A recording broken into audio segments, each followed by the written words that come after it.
It's so dumb. So dumb, it's brilliant. No! It's just dumb! The Knives Out movies are a masterclass in modern storytelling, taking the classic murder mystery and reinventing it for a contemporary audience. Rian Johnson creates intricate puzzles that are challenging but never confusing, weaving red herrings and clever twists that keep viewers on the edge of their seats. The mysteries invite the audience to think like a detective, making every revelation deeply satisfying. At the center of these stories is Benoit Blanc, played by Daniel Craig, who is one of the most charming and memorable detectives in recent cinema. Blanc combines intelligence with humor and eccentricity, making him endlessly entertaining to watch as he unravels each case. The star-studded casts of these films are not merely for show. Every character is thoughtfully written, multi-layered, and essential to the story. Each character has clear motivations and secrets, and the most suspicious person is often not the culprit, keeping audiences guessing until the very end. Visually, the films are stunning, with elegant set designs, carefully composed shots, and locations that become almost characters in themselves. The aesthetic is paired perfectly with a tone that is mysterious, stylish, and fun, creating a cinematic experience that is both intelligent and entertaining. What truly sets these films apart is the way they combine clever mysteries with smart social commentary. The stories explore themes of wealth, entitlement, class differences, and modern culture, giving the films a depth that resonates with viewers beyond the surface-level intrigue. Despite the sophistication of the plots, the films are never overly serious. They are full of witty dialogue, playful characters, and moments of humor that make the audience feel like they are in on the joke. Ultimately, the Knives Out movies work because they blend intelligence with entertainment, creating mysteries that are thrilling, characters that are unforgettable, and stories that are both timely and timeless. They are the perfect combination of clever storytelling, cinematic style, and pure fun, and they have redefined what a modern murder mystery can be. One major strength of the Knives Out movies is the way they balance pacing and suspense. Every scene is carefully structured to build tension without feeling rushed. The films know exactly when to give the audience a breather with humor or character moments, and when to hit with shocking revelations. This rhythm keeps viewers constantly engaged and emotionally invested. Another standout feature is the layered storytelling. Each movie operates on multiple levels. There is the surface-level murder mystery, the character dynamics and interpersonal drama, and the deeper commentary on society. This layering allows the films to reward repeat viewings because audiences can notice subtle clues, gestures, or lines they missed the first time. The movies also excel at subverting expectations. While the genre is familiar, Johnson plays with cliches in clever ways, making you think you know what will happen while surprising you with creative twists. The films embrace unpredictability, so even seasoned mystery fans are kept guessing until the final act. Another often overlooked element is the emotional stakes. The conflicts are not just intellectual puzzles. They also have real human consequences. Family betrayals, greed, loyalty, and love all play central roles, which makes the mysteries resonate emotionally, not just mentally. The soundtrack and sound design also deserve praise. The music heightens suspense, punctuates humor, and enhances the mood without ever overwhelming the story. Every note and silence is intentional, subtly guiding the audience's attention and emotions. Finally, the films are notable for their cultural relevance. Each story reflects contemporary themes, whether it is the obsession with wealth and status in Knives Out, or the critique of tech culture and influencer lifestyles in Glass Onion.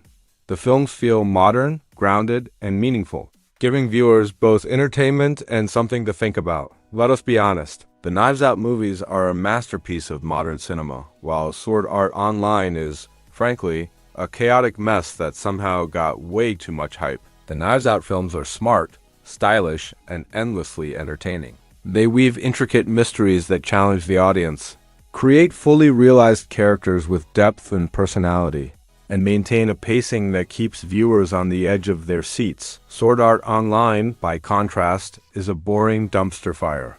Its plot is messy, riddled with holes, and often relies on lazy writing that insults the viewer's intelligence. While Knives Out rewards attention and engagement, Sword Art Online punishes it. The characters in Knives Out are memorable, dynamic, and full of quirks that make them feel alive. Benoit Blanc is a detective with charm, wit, and intelligence, guiding us through the story with flair. Every supporting character has secrets, motives, and a purpose that drives the plot forward. In Sword Art Online, characters are bland, predictable, and often exist solely to be eye candy or plot devices. The protagonist wanders through the story, while supposedly epic stakes happen around him, leaving the audience detached and frustrated. The Knives Out movies are layered on multiple levels. There's the murder mystery itself, the interpersonal drama of the characters, and the social commentary that reflects the modern world. They are clever, polished, and meaningful. Sword Art Online, on the other hand, is surface-level chaos. It pretends to explore moral or emotional dilemmas, but does so clumsily, often undermining its own story logic. And its drama feels manufactured rather than earned. Visually, the Knives Out films are stunning. Every set is a character, every shot is deliberate, and the cinematography enhances the story in subtle and sophisticated ways. Sword Art Online tries to dazzle with flashy fights and CGI, but ends up looking like a jumbled mess where style cannot cover up substance, or the lack of it. Finally, Knives Out is genuinely fun without being dumb. It is smart, witty, and playful. Sword Art Online thinks it is epic and profound, but it is often tedious, emotionally hollow, and exhausting to watch. The difference is night and day. Knives Out respects its audience and engages them on every level. Sword Art Online insults the audience's intelligence while expecting applause for awfulness. In every conceivable way, Knives Out is superior. It is a modern classic that proves murder mysteries can be thrilling, smart, and unforgettable. Sword Art Online, meanwhile, is a cautionary tale of what happens when flashy visuals and hype replace careful storytelling, compelling characters, and genuine suspense. If the show itself was bad, its fanbase somehow manages to make it worse. The Sword Art Online fanbase is notorious for being rude, toxic, and obnoxious. They treat this terrible, poorly written anime as if it were the second coming of television, defending it with a religious fervor that would make zealots proud. Any criticism is met with hostility, mockery, or outright denial because, in their eyes, Sword Art Online is flawless and beyond reproach. These fans refuse to acknowledge the show's glaring flaws, from its messy plot to its bland characters, and instead celebrate every tired trope as if it were a stroke of genius. They will argue endlessly that the story is deep and emotionally engaging, even though most viewers outside their echo chamber can see through the superficial spectacle. Engaging with these fans is exhausting because they are more interested in defending their fandom than having an actual discussion about quality storytelling.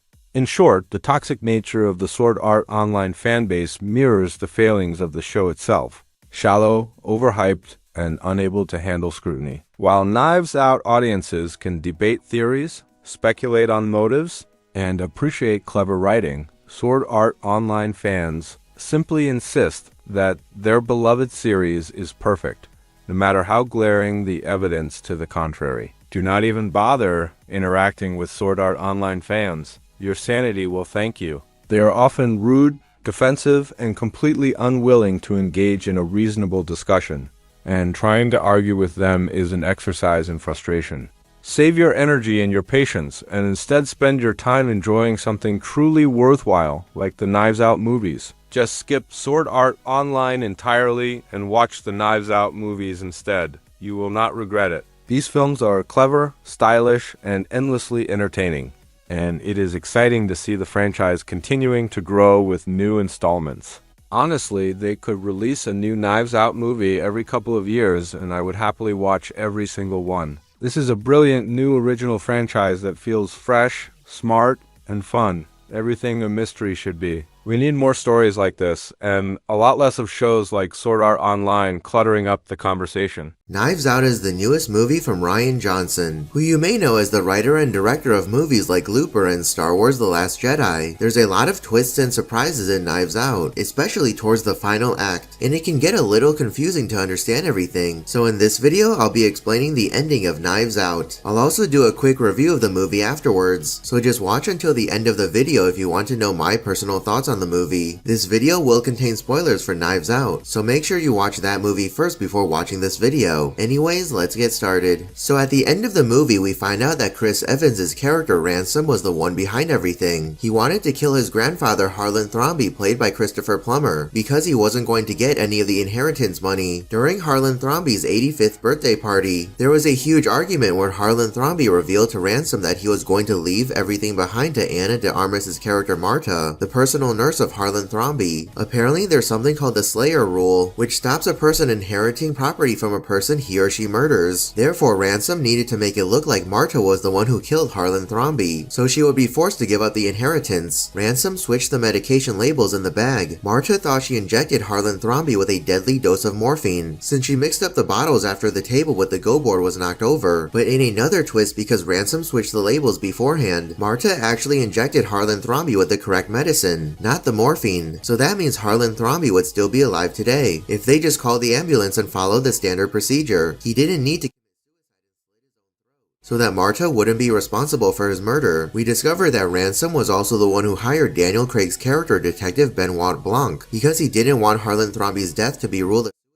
Furthermore, the housekeeper Fran saw Ransom tamper with the medication. She wanted to blackmail Ransom with the toxicology report, so Ransom had to kill her and burn down the medical center, so that there was no evidence left to show that Marta wasn't guilty. And Harlan Thrombey didn't actually die from a morphine overdose, but Marta told everybody on the phone that Fran was still alive. So Ransom confessed to everything, including the attempted murder of Fran. After the confession, it's shown that Marta was lying and Fran had indeed died. Ransom then tries to kill Martha with one of the knives on the display, but it's just a prop knife, so it didn't do anything. The movie ends with Ransom being arrested, and the rest of the Thrombey family leaving the house because now Marta owns everything. Additionally, Linda finds out about her husband's affair, because the letter wasn't blank, it was just written in invisible ink. So that's the ending of Knives Out explained. Hopefully that was able to clear up all the confusion you might have had about the movie. On to the review part. Here's my quick thoughts on Knives Out. I thought it was a pretty enjoyable and fun movie. Although it wasn't really as twisty or suspenseful as I thought it would be. I was definitely expecting the movie to throw you off a lot more and make you suspect everybody, but it didn't do that too much. At the beginning of the movie, I was definitely skeptical of all the characters after learning their secrets, but as the movie went on, it was pretty clear that most of them weren't killers, so they didn't murder Harlan Thrombey. I did like the performances of all the actors, especially Daniel Craig, and it was quite interesting to see him in a role like this, because it's not a character he would normally play. I'm pretty sure he's only played a character like this one time before in the movie Logan Lucky. Chris Evans was also fantastic as Ransom, because it's not a character he normally plays either. You're used to seeing Chris Evans as the good-natured and kind-hearted Captain America, but he plays the complete opposite character in this movie, so it was fascinating to see him do that. All the other actors were pretty good too, but Daniel Craig and Chris Evans certainly stood out the most to me. Additionally, I found it a little ironic how Kay Callan played Christopher Plummer's mother in the movie, because in real life Christopher Plummer is actually 6 years older than Kay Callan. Furthermore, I thought it was amusing how all the members of the Thrombey family constantly told Marta that she was part of the family, even though none of them were able to remember where she's actually from. Someone said she was from Uruguay, another person said she was from Ecuador, and there was even someone who claimed that Marta was Brazilian. Overall, the movie itself is really funny and did a great job maintaining a consistent tone all throughout the movie. A lot of the jokes in the movie are topical and relevant in today's culture. Moreover, I enjoyed all the pop culture references in the movie as well. For example, there was a joke about a Japanese horror movie and dying in 7 days, which is a reference to Ring. I felt that the movie is a bit convoluted at certain times. There were a few too many layers to keep track of, and it was easy to overlook or completely forget about some things, and there are a few plot conveniences that need to happen in order for the movie to progress further. Like if Chris Evans' character wasn't actually named Hugh, then the movie wouldn't have worked because Fran was saying Hugh did it, not you did it. If you're the type of person who likes to solve the mystery and figure out everything all by yourself, then you would have a pretty hard time finding the culprit, because the movie doesn't really give you enough information to do that on your own. It's It's not impossible, but you most likely have to wait until the end for the movie to tell you exactly what happened. So yeah, that's my opinion on Knives Out. I'm certainly interested in watching it again to see what I missed the first time, and the movie is extremely entertaining even though it's not perfect. Well, that's it for this video. What did you think of Knives Out? Let me know your opinion in the comments below. Thanks for watching, and I'll see you in the next video. In Knives Out, wealthy mystery novelist Harlan Thrombey is found dead after his 85th birthday. Detective Benoit Blanc is hired to investigate. Would it be possible to find the killer and solve the mystery before the movie reveals the answer? The movie begins at Harlan's house. The housekeeper Fran finds Harlan's dead body. His throat has been slit. We can safely assume that Fran isn't the killer because she wouldn't have reacted like that if she was. There's nobody else around, so there's no need for Fran to fake a reaction. There's a time skip of 1 week. Harlan's former nurse Marta drives to the house since the police want to question her. Detective Lieutenant Elliot and Trooper Wagner interrogate each member of Harlan's family. They record the conversation. Harlan's daughter Linda explains that the family was gathered at the house to celebrate Harlan's 85th birthday party. Linda's son Ransom was there, but he left early. Linda's husband Richard is next. Then there's Walt, Harlan's youngest son. Walt runs his father's publishing company. Walt is married to a woman named Donna, and they have a 16-year-old son named Jacob. Harlan's daughter-in-law Joni mentions that she married Harlan's son Neil, and they have one daughter named Meg. Neil passed away 15 years ago. Detective Benoit Blanc is also there. He's not officially involved and is just here to consult. Linda and Richard state that Harlan never allowed any film adaptations of his books. Walt was angry about that since it's where the real money is. Walt got into a big argument with Harlan during the party. Harlan told Walt to stop running the publishing company and fired him. Ransom also got into a huge argument with Harlan. Moreover, Harlan discovered that Richard was cheating on Linda and he threatened to expose him. Joni stole tuition money from Harlan and he stopped giving her more. So far, Walt, Ransom, Richard, and Joni seem to be the most likely suspects since they have a grudge against Harlan and they would gain the most from his death. Richard is definitely the most desperate since Harlan was going to reveal the truth about his affair to Linda the next day, so he had to find a way to stop him. Benoit interviews Marta. She has a condition and pukes whenever she lies. Benoit tells Elliot and Wagner that someone hired him this morning. An envelope of cash showed up at his apartment. Elliot walks Benoit through everyone's whereabouts at the time of Harlan's death. The birthday party ended at around 11:30. Marta took Harlan upstairs to give him his meds. Joni heard a noise and she went to Harlan's room to investigate. Harlan was with Marta and he explained that they just knocked over the go board. Marta leaves at midnight. 15 minutes later, Harlan comes downstairs for a midnight snack. The medical examiner determined that the time of death was between 12:15 and 2 a.m. Meg woke up at around 3 a.m. since the dogs were barking outside. We know that it can't be Marta or Ransom since they weren't there when Harlan died. Marta left at midnight and Ransom left much earlier before the birthday party ended. A flashback scene shows how Marta played go with Harlan. Marta gave Harlan his meds afterwards, but she mixed them up and accidentally overdosed him with morphine. Marta can't find the antidote and there's not enough time for the ambulance to arrive. Marta's mom is undocumented, so if Marta is found out, then her mom will get deported. Harlan told Marta what to do. Marta went downstairs as loudly as she could, then Marta drove out the gate and pulled off the road. Marta parked and then came back on foot to the house. Marta climbs to the 3rd floor and enters through the trick window. Marta put on Harlan's clothes and she pretended to be him coming down for a midnight snack. Marta left the way she came, but Harlan's mom saw her. She mentioned that Ransom was back already. Harlan suggested Marta tell fragments of the truth in that exact order to the police. It's possible that Ransom is the one responsible for Harlan's death. Harlan's mom confused Marta with Ransom and asked if he was back, so it means that Ransom was there previously. Marta remembers seeing Harlan slit his own throat. So we know how Harlan died, but the mystery still isn't over yet because there's a lot left to uncover. The family members go to Harlan's will reading. Ransom comes, but he refuses to talk to the police. The dogs were barking at Ransom when he arrived at the house. We know that Meg woke up because the dogs were barking outside. The dogs didn't bark at Marta, so this means that they were barking at someone else. Ransom makes fun of Benoit's accent the first time that they meet, even though he barely said anything. This suggests that Ransom was already aware of who Benoit was. Ransom skipped the funeral, but he's early for the will reading. Jacob heard Harlan arguing with Ransom and how he was going to cut him out of his will. Ransom admits that it's true. There was no need for Ransom to come to the will reading since he already knew that Harlan cut him out of his will. Harlan's will is read by his counsel Alan. All of Harlan's money and assets are left to Marta, including the house. The family members are all furious at Marta, but she has no idea what's happening. Marta gets into Ransom's car and he drives away. They go to a restaurant. Marta eats a full plate of baked beans and sausage. Ransom demands Marta tell him everything. He knows that Marta pukes when she lies. Joni found something online called the Slayer Rule. If someone is convicted convicted of killing a person, then they don't get their inheritance. Marta reveals everything to Ransom. He promises not to say anything and will help Marta get away with it. Afterwards, Ransom orders Marta to give him his cut of the inheritance. Marta agrees. Marta finds a blank envelope. There's a letter inside saying that they know what she did and a photocopy of Harlan's toxicology report. Marta visits Ransom and she shows him the letter. There's a copy of the New Yorker on Ransom's coffee table. Earlier in the movie, some of the characters mentioned that they read an article about Benoit in the New Yorker. Ransom could have read the same article and that's where he found out about Benoit. It's likely that Ransom was the one who hired Benoit. The medical examiner building gets burned down. Marta and Ransom drive by and they see what happened. Marta checks her email. There's a time and an address. Benoit sees Marta and Ransom, but she drives away. The police pursue Marta and Ransom. Benoit and Elliot catch up to them. Ransom is apprehended. Marta goes to the location alone. She finds her bag. Fran is also there, but she's been drugged. Fran tells Marta, "You did this." Marta calls 911 and she performs CPR on Fran. Ransom told Elliot everything, and he told Benoit. Marta and Benoit go back to the house. Marta finds the actual toxicology report and she gives it to Benoit. Marta is about to reveal the truth to the rest of the family members, but Benoit stops her. Wagner brings Ransom into the room. Benoit knows that Ransom is the one who hired him. A flashback scene reveals that Harlan told Ransom he was giving his entire fortune to Marta. Ransom drove away, but he returned to the house and snuck inside. Ransom switched the liquids in the 2 medication vials and he took the antidote. Marta actually gave Harlan the correct medication. She was able to subconsciously differentiate which vial contained the morphine based on the velocity of the liquid. This means that Harlan was perfectly fine and he didn't have to die. Marta isn't guilty of anything, and if Harlan called an ambulance, then he would still be alive today. Ransom anonymously hired Benoit to expose Marta and therefore she wouldn't get Harlan's inheritance due to the Slayer rule. Ransom missed Harlan's funeral so that he could sneak into the house and get the vials while everyone was away. Fran saw Ransom. Fran has a cousin who works at the medical examiner office, so that's how she got a copy of Harlan's toxicology report. Fran sent the letter to Ransom. Marta confessed everything and Ransom knew that she didn't commit any crime. Ransom was the one who burned down the medical examiner office to destroy all evidence of Marta's innocence. Ransom also sent Marta the anonymous email and he delivered the blackmail note to her. Ransom met Fran at the location earlier and he overdosed her with morphine. Marta realizes that Fran didn't say "you did this." She said "Hugh did this." Hugh is Ransom's first name and he made all of the help call him that. Marta receives a call from the hospital and she learns that Fran is okay. Ransom admits everything, but he doesn't care since Fran isn't dead and he has a good lawyer, so he'll be out in no time. Marta pukes on Ransom. She was lying about Fran being alive. Ransom just confessed to Fran's murder. Wagner was recording the whole time. Ransom tries to stab Marta with one of the knives, but it doesn't work since it's just a stage prop. Ransom is arrested. Linda finds the letter from Harlan and she learns that Richard is cheating on her. Benoit informs Marta that he knew she had something to do with Harlan's death from the start. Marta has a drop of blood on her shoe. Finally, the movie ends with Marta standing on the balcony and the other characters looking at her. Overall, there were more than enough clues to solve the mystery before the movie revealed the answer. Thanks for watching and subscribe for more. In See How They Run, a member of a popular stage play production is murdered. An inspector and a rookie are assigned to investigate the case. Would it be possible to find the killer and solve the mystery before the movie reveals the answer? The movie begins in London's West End 1953. Agatha Christie's murder mystery play The Mousetrap is very popular and successful. There's a party to celebrate the play's 100th performance. Producer John Wolfe wants to turn the play into a major motion picture. Hollywood director Leo Kopernik is hired to make the film adaptation of the play. Leo is drunk. He gets into an argument with the main female lead Sheila Sim and her husband Richard Attenborough. Leo gets food on his clothes and he goes backstage to change. Someone kills Leo. There's not enough information to find the killer yet. Inspector Stoppard comes to investigate the murder. Constable Stockard joins him. Stalker tells Stoppard about the victim. Leo's body was moved onto the stage. Stalker mentions that Leo was killed by a sewing machine to the head. The killer also tried to pull out Leo's tongue. All of the characters at the theater are suspects and potential victims. Stoppard wants to close the theater, but the police commissioner doesn't allow him to do that. The police commissioner orders Stoppard to teach Stalker and show her the ropes. Stoppard and Stalker go to Leo's hotel room and they search the place. A flashback scene shows Leo getting into a big argument with the writer of the film adaptation, Mervyn Cocker-Norris. Mervyn said that he would kill Leo. This is just a figure of speech and not a literal threat, so Mervyn isn't likely to be the killer. Stalker writes everything down in her notebook. Stoppard and Stalker speak to Mervyn. He admits to having creative differences with Leo and he was just speaking in anger. Leo didn't like Mervyn's script and he pitched some suggestions. John came and Leo showed his storyboards to him and Mervyn. They didn't like it. Mervyn left Leo's room. He saw a woman and boy coming in. Mervyn has a good motive for wanting Leo dead, but he's probably not the killer. Mervyn was already alone with Leo in the hotel room and he had the opportunity to kill him then, but he didn't. Stoppard and Stalker interrogate John next. Leo had dirt on John. He found out that John was having an affair with Anne. Leo forced John to pay for his hotel room and he agreed. John also has a pretty good motive for killing Leo, but as Stoppard states in the movie, John wouldn't have volunteered that information if it was the case. However, John could be lying or he has a completely different reason for killing Leo, so he's not off the hook just yet. Stoppard and Stalker question an usher at the theater named Dennis. He says that he saw a suspicious character. Dennis didn't get a very good look. He only saw a darkish overcoat, a pair of trousers, and a soft felt hat. The man was average height and medium build. Dennis doesn't seem very confident in his answers, so the information that he gave isn't reliable at all. Dennis could just be making this all up to throw the police off his trail and he's actually the killer. Stoppard and Stalker question Richard. He has an outfit in his room that's similar to what the killer wore. If Richard was the killer, then there's no way he would put the outfit on full display. Therefore, he most likely isn't the killer. Sheila comes into the room. She explains why she got into the heated argument with Leo during the celebration party. Stoppard and Stalker question the play's producer Petula Spencer. She says that she sold the film rights for The Mousetrap to John, but he had to wait at least 6 months to make a film adaptation. Petula didn't think that it was a big deal since The Mousetrap is a whodunit, and as soon as word got out about who did it, audiences were bound to drop off. John can't make his movie until the play ends its run in the West End. Since the play is a very big success, John is stuck in theatrical purgatory. Petula says that John will stop at nothing to get his film made. Stoppard doesn't believe that John is the killer since he needs a director to make the movie. This makes sense. If John is desperate to get the movie adaptation of the play made as soon as possible, then there's no reason to kill Leo since it would take a long time to find a replacement director. There would be even more delays and pushbacks. Stoppard doesn't think that Mervyn is the killer either. He states that people don't rip out other people's tongues due to creative differences. It's due to revenge or rage. That's true, but Mervyn could have another reason for killing Leo, so he's still a suspect. Stoppard tells Stalker that he got shot during war, so that's how he got the limp. Stoppard's wife was unfaithful and she had a child with someone else. Stoppard is drunk, so Stalker brings him home and puts him to bed. Stalker sees a picture of Stoppard's ex-wife and it perfectly matches Mervyn's description. Stalker also sees a dark outfit in Stoppard's house. Stalker thinks that Stoppard could be the killer and she finds his wife's address. Similar to Richard, Stoppard most likely isn't the killer. Stoppard and Stalker go to the Mousetrap play. They don't sit together so that they can cover more ground. Mervyn gets strangled to death by someone. So this means that there are either two killers, or Mervyn isn't the killer. It's still possible that Mervyn killed Leo, but then someone else killed Mervyn. Whatever the case, this mystery just got a whole lot more complicated. It seemed like Mervyn knew who the killer was. Stalker sees Stoppard kneeling over Mervyn's body and she chases after him. Stalker bumps into Richard. He's wearing a similar outfit that the killer was wearing. Stalker hits Stoppard in the head with a shovel. Stoppard has a strange dream and he has a conversation with Leo. Stoppard later wakes up in a jail cell. Stalker accuses Stoppard of being the killer, but he denies it. Stalker believes that Stoppard killed Leo out of jealousy since his wife left him for Leo. Stalker found Stoppard's ex-wife, but it turns out to be a completely different woman. Stoppard has never seen this woman before in his life. She just happened to have the same exact name as Stoppard's ex-wife since it's a common name. Stalker got the wrong person, so this proves that Stoppard is innocent. That's not necessarily true. Stoppard could have an entirely different reason for killing Leo, Richard, Sheila, John, and then drive to Agatha's home for a dinner party. The butler fellows doesn't understand why they're here, but Agatha's husband Max Malawan invites them inside. Petula and her mother also come. Stoppard reads some of Mervyn's research on the Mousetrap. He understands who the killer is. Stalker breaks into someone's apartment. She discovers who the killer is. Dennis holds the group at gunpoint in Agatha's house. Dennis says that he's the one who invited everyone. Dennis also admits that he killed Leo and Mervyn. He wanted to stop the film and the play. Petula's mother knows that Dennis is actually Dennis Corrigan. He lost his brother and it was the case that the Mousetrap is inspired by. Dennis took the job as the usher because he thought watching the play over and over again would help him. However, it made him angrier. Dennis had to put an end to the play and the film adaptation. Dennis moved Leo's corpse to the stage because he thought they would put an end to the play, but the theater wasn't even closed. Dennis hated Mervyn's new ideas for the film adaptation and he also killed him. They still didn't stop the play, so Dennis plans to kill Agatha herself. Dennis has actually captured John's wife, not Agatha. Stoppard drives to Agatha's house. Stalker follows him. The real Agatha comes into the room. She made tea for everyone. Agatha talks to Dennis and he urges her to stop the Mousetrap. Agatha can't do it though since it goes against her beliefs as a writer. Fellows accidentally drinks the poison poisoned tea, which was meant for Dennis. Stalker crashes. Stoppard breaks into Agatha's house and he turns off the power. Dennis holds Agatha hostage. Sheila creates a Molotov cocktail and it distracts Dennis. Agatha escapes and Stoppard shoots Dennis. Stoppard is out of bullets and Dennis is about to shoot him. However, Stalker comes and she pushes Stoppard out of the way. Dennis is about to shoot Stoppard again, but Agatha kills him with a shovel. Stoppard did actually get shot by Dennis and Stalker calls an ambulance. The ending of this movie played out exactly like Leo's storyboards. He wanted to have a more action-packed ending. Sometime later, Stalker completes her sergeant's exams and she aces them. Stoppard is awarded the King's Police and Fire Services Medal. The Mousetrap play is still going on strong. Over 10 million people have seen it. Stoppard and Stalker are in attendance. Stoppard talks directly to the camera, but Stalker stops him because she doesn't want to miss the ending again. Overall, there were not really enough clues to solve the mystery before the movie revealed the answer. The viewer did not get enough information to determine that the killer was Dennis. The killer could have been a lot of different people. It would only work if you had some prior knowledge about the Mousetrap play and you knew who it was based on. Thanks for watching and subscribe for more.